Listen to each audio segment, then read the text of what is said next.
যিসকল ছাত্ৰ ছাত্ৰীয়ে ডক্টৰ বাণীকান্ত কাকতি মেধা বঁটাৰ কথা সুধি আছিলে, তোমালোকৰ বাবে এটা নতুন আপডেট লৈ আহিছোঁ। ইয়াত চোৱা লিখা আছে, ছাত্ৰ ছাত্ৰীসকলৰ শিক্ষা আহৰণৰ জোনাকী যাত্ৰাৰ পথ সুগম কৰি প্ৰজ্ঞান ভাৰতী আঁচনিৰ অধীনত ডক্টৰ বাণীকান্ত কাকতি মেধা বঁটা 2024 বৰ্ষৰ উচ্চতম মাধ্যমিক পৰীক্ষাত 75% বা ততোধিক নম্বৰপ্ৰাপ্ত ছাত্ৰ আৰু প্ৰথম বিভাগত উত্তীৰ্ণ ছাত্ৰীসকলক স্কুটাৰ প্ৰদান। অৰ্থাৎ যিসকল ছাত্ৰই 75% পাইছিলে তেওঁলোকক দিয়া হ'ব আৰু 60% পোৱা ছাত্ৰীসকলকো দিয়া হ'ব। গতিকে ইয়াৰে এখন লিষ্ট আহিছে, সেই লিষ্টখনত তোমালোকৰ নামসমূহ আছে নে নাই চাব পাৰিবা। সেই লিষ্টখন কেনেদৰে চাব লাগিব, ক'ত পাবা, গোটেইখিনি মই তোমালোকক দেখুৱাই দিম। ভিডিঅ'টি শেষলৈকে চাই থাকিবা। লগতে ইয়াত কিছুমান জানিবলগীয়া কথা আছে চোৱা। তাৰ তলত লিখা আছে যে ছাত্ৰ ছাত্ৰীসকলৰ তালিকা উচ্চ শিক্ষা সঞ্চালকালয়ৰ আৰু ৱেবছাইটত উপলব্ধ কৰা হৈছে। অৰ্থাৎ ডাইৰেক্টৰেট অফ হায়াৰ education.assam.gov.in উপলব্ধ কৰা হৈছে অসম উচ্চতৰ মাধ্যমিক শিক্ষা সংসদৰ পৰা প্ৰাপ্ত তালিকা অনুসৰি। যদি উক্ত তালিকা সন্দৰ্ভত আপত্তি বা শুধৰণি আছে তেন্তে তলত দিয়া ইমেইলত আবেদন দাখিল কৰিবলৈ অনুৰোধ জনোৱা হ'ল।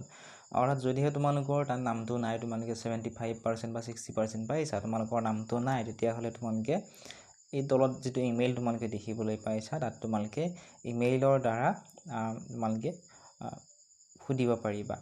লগতে ইয়াত উল্লেখ কৰা আছে যে চলিত বৰ্ষত 2024-25 বৰ্ষত ডক্টৰ বাণীকান্ত কাকতি মেধা বঁটা লাভ কৰা ছাত্ৰ ছাত্ৰীৰ সংখ্যা হৈছে ছাত্ৰই পাব মুঠ 7,938 গৰাকী আৰু ছাত্ৰীৰ সংখ্যা হৈছে 40,735 গৰাকী। সৰ্বমুঠ 48,673 গৰাকী ছাত্ৰ ছাত্ৰী ডক্টৰ বাণীকান্ত কাকতি মেধা বঁটা পাব। লগতে ইয়াতে কোনটো বৰ্ষত কিমান ছাত্ৰ ছাত্ৰীয়ে পাইছে ইয়াত দিয়া আছে। লগতে বহুতো ছাত্ৰ ছাত্ৰীয়ে সুধিছিলে যে ইয়াত চোৱা লিখা আছে তলত, যিসকল ছাত্ৰ ছাত্ৰীয়ে ড্ৰপ বা বেটাৰমেণ্ট দিছিল তেওঁলোকে এই আঁচনিৰ আওতাত নপৰিব। আৰু ড্ৰপ বা বেটাৰমেণ্ট যিসকলে দিছিল পৰীক্ষা ভাল হ'বৰ কাৰণে, তেওঁলোকে যদি 75% বা 60% পাইছে বা তোমালোকে যদি পাইছা, তেতিয়াহ'লে তোমালোকে এই আঁচনিৰ পৰা স্কুটি নোপোৱা। এই বঁটাৰ বাবে নিয়মীয়াকৈ দ্বাদশ শ্ৰেণী উত্তীৰ্ণ হোৱাসকলেহে যোগ্য বিবেচিত হ'ব। বহুতে ইয়াৰ বিষয়ে সুধি আছিলে। গতিকে ড্ৰপ বা বেটাৰমেণ্ট যিসকল ছাত্ৰ ছাত্ৰীয়ে দিছিলে তেওঁলোকে এই আঁচনিৰ দ্বাৰা উপকৃত নহয়।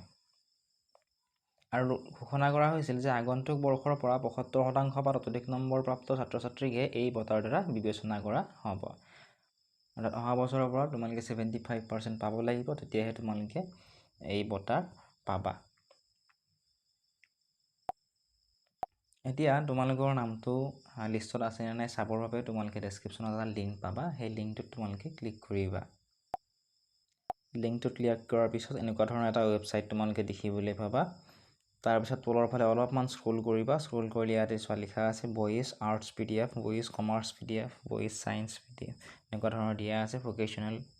গোটেইখিনি ইয়াতে তোমালোকে পাবা। যে আৰ্টছত পঢ়া যদি আৰ্টছৰ PDFত ক্লিক কৰিবা। ছাইডৰ PDF যিটো আইকন আছে তাত ক্লিক কৰিলে তোমালোকে PDFটো চাব পাৰিবা আৰু তাত তোমালোকৰ নামটো আহি যাব। তোমালোকে এনেধৰণে চাব পাৰিবা।